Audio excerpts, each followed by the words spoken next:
Richard Mourdock. I'm the state treasurer of Indiana. I have no doubt, none, zero, zilch, that I'll be the most unpopular person in this room by the end of this discussion. I say that because, number one, I don't have any authority to raise taxes. The proponents of this bill are going to do that.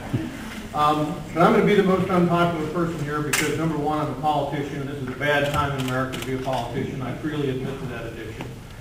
But I want to start by just sharing with you, last week I was being interviewed by the Fort Wayne Journal-Gazette. They found that I had issued a statement about cap and trade, and they were shocked. And they said effectively, and this is almost literally, how dare you, as treasurer of Indiana, use that title to talk about this issue? That shouldn't be your issue. You ought to stay in the box.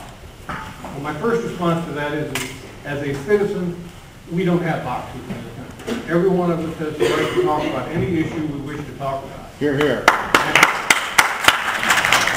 And for all of you in the audience, I look around and I see, forgive me, a little bit of gray hair here, but I see a lot of students. Some of you with gray hair may be students, but most of you who are younger definitely are students.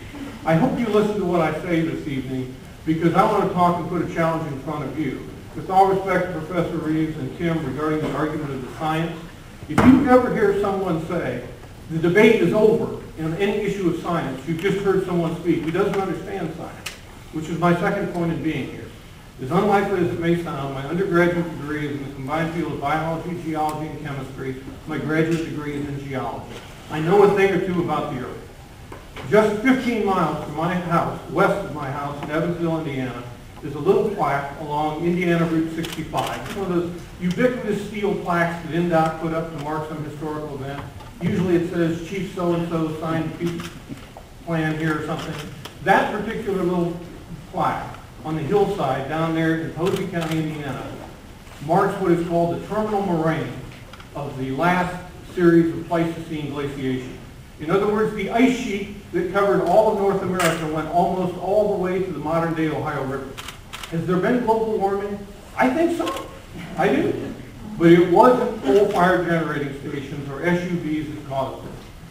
As we talk tonight, we may not be debating the science, but I would challenge you with the thought that when scientists are clearly debating this, and science does not act by consensus, you don't get scientific fact by adding up everybody's points of view, dividing it down the middle and saying that's the fact. That's called politics. That's not called science. So we're going to have this talk. I hope you pay close attention to not just what's in agreement, but disagreement. If I'm the most hated person going out of this room tonight, I will at least know you believe. The question is, what benefits, you don't expect everyone to buy that ratio, but what benefits do you see coming out of the bill, whether they be economic, environmental, business, or what have you, if there are benefits? This may sound like I'm deviating a bit from your question, but I'd like to respond more to the answer if I may come back to the cost-benefit side.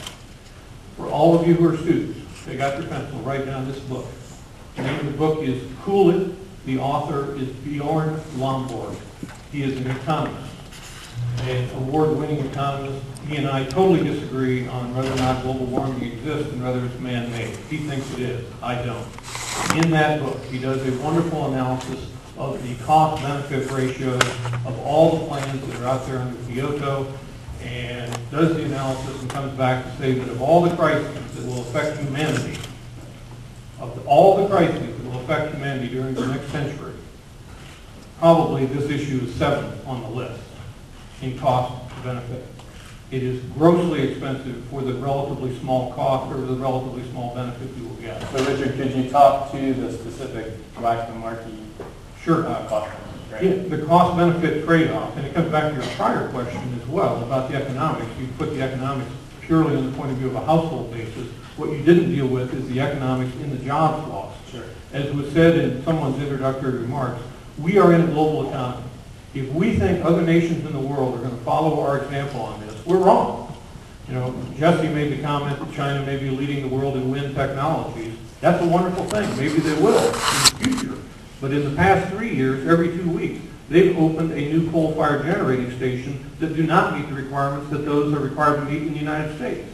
As we go to green technologies, as wonderful as they may seem, we are subsidizing every one of them. Just today, I drove back down Interstate 65 through the wind farms out there, about 2 out of the 3 blades were actually turning. But the fact is, if those were not subsidized, they would not be there today because they cannot, on a cost competitive basis, the cost to benefit, compete with the traditional technologies that are producing 96% of our electricity today.